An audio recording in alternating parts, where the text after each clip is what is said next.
Emma's Canal Chronicles. Chapter 7. The Journey to Armitage. Emma set off from Fazeley Junction early in the morning, the first hints of autumn carried on the crisp air as Serendipity glided forward. The sun, lower in the sky, cast a softer golden glow over the water, while the gentle sound of the water lapping against the hull blended with the distant calls of birds preparing for their seasonal migrations. A serene atmosphere wrapped around her like a comforting blanket, though the occasional chill in the breeze hinted at the change in seasons. The landscape was beginning to transform, with a mix of late-blooming wildflowers clinging to the last warmth of summer and the first leaves turning amber along the banks. Emma paused to admire a family of swans gliding gracefully across the water, their soft feathers catching the morning light. A faint mist hovered just above the surface, as if signaling the transition between seasons. She couldn't help but smile, feeling a deeper connection to the changing nature around her. Life on the canal was becoming more than just an escape. It was a journey of self-discovery, reflected in the subtle shift of the world around her. As she had travelled 10 miles, Emma decided to take a short break at Whittington. She stepped off the boat, stretching her legs and exploring the small village.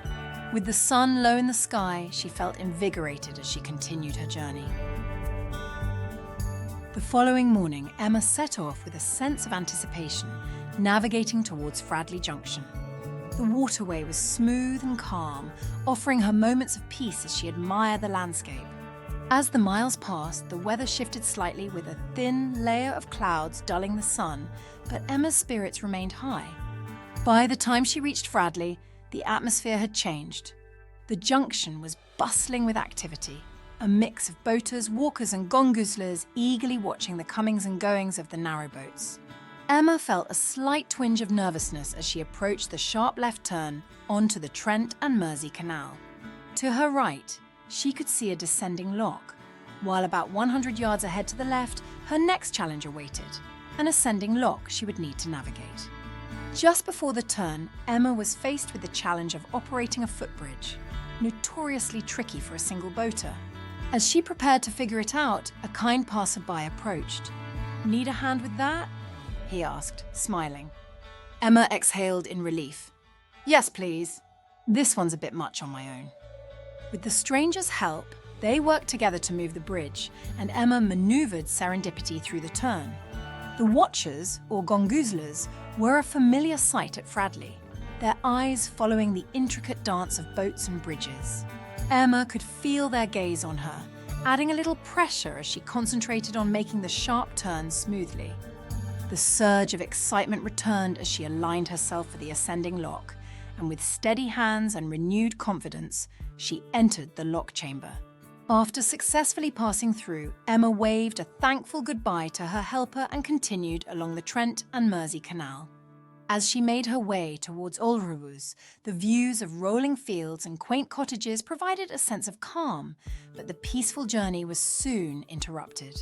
Serendipity's engine sputtered, sending a pang of anxiety through Emma. She had only recently built up her confidence to handle such problems, but this one felt more daunting. With her heart racing, she pulled over and prepared herself to face the issue head-on. After some trial and error, Emma managed to resolve the issue, her heart racing with triumph.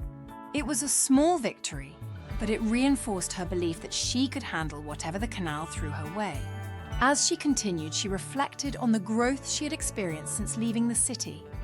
With renewed determination, she set off towards Rugeley. The day was filled with challenges and triumphs as she navigated the waterway, feeling empowered by her progress. She enjoyed the camaraderie with fellow boaters, sharing stories and tips along the way. That evening, she found a peaceful mooring spot and settled in for the night, looking forward to her arrival in Armitage.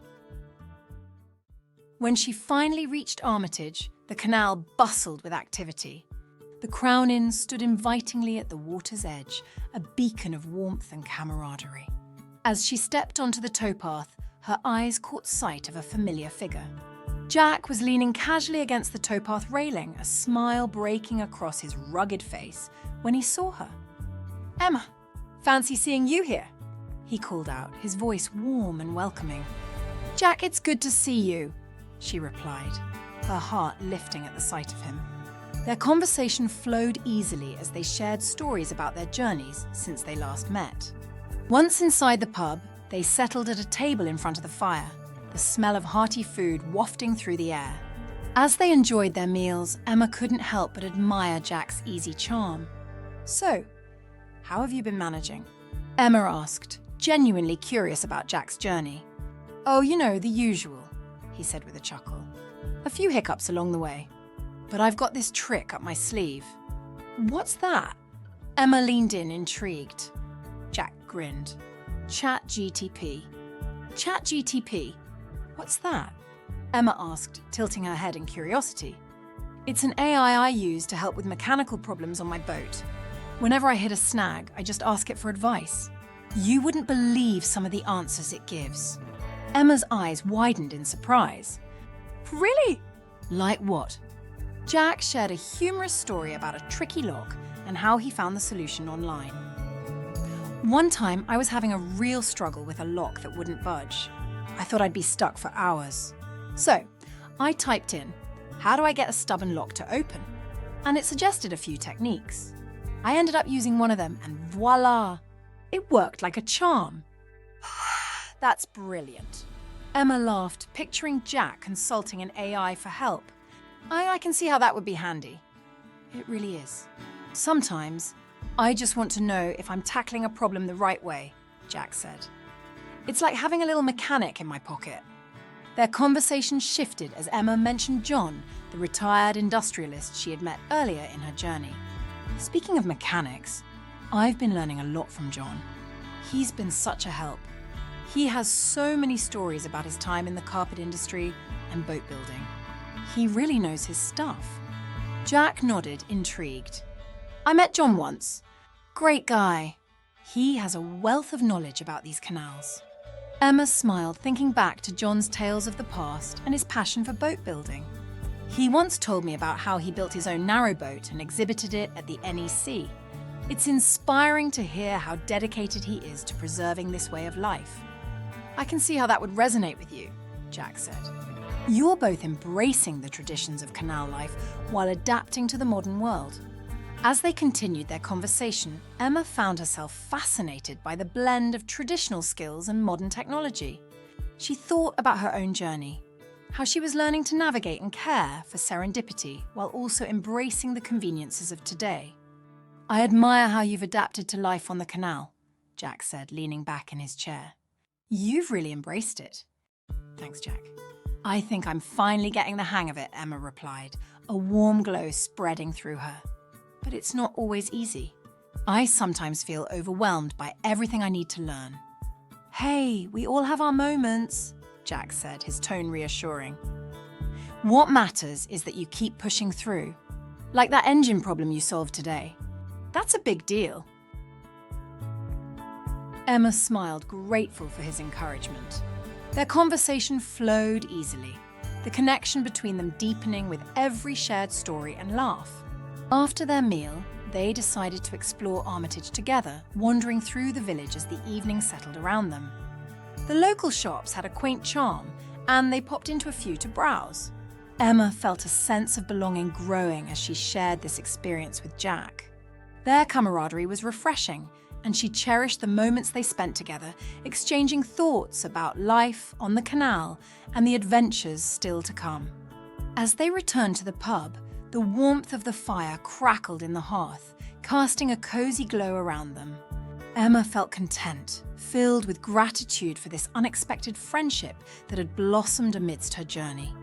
Reflecting on her day, Emma realized how far she had come since embarking on this new chapter of her life.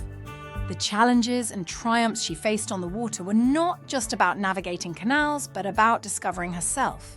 And now, with Jack by her side, she felt a renewed sense of excitement for the adventures that lay ahead. As the night wore on, Emma knew that her time in Armitage would be a pivotal part of her journey, a time filled with friendship, laughter, and the shared experiences that made life on the canal truly special. She looked forward to each new day, ready to embrace whatever challenges and joys awaited her on the water. Thank you for watching. If you enjoyed this chapter, please give it a like, leave a comment, and don't forget to subscribe for more. There are plenty of chapters to come, so stay tuned for the next part of Emma's journey. Looking for more inspiration while you explore canal life? Why not try Audible? Listen to audiobooks on the go, like Emma does on her travels. Sign up for a free trial using the link in the description and enjoy thousands of books, including canal-themed stories and more. Happy listening! Please note, the Audible link is an affiliate link, which means I, the author, may earn a commission at no extra cost to you if you choose to sign up.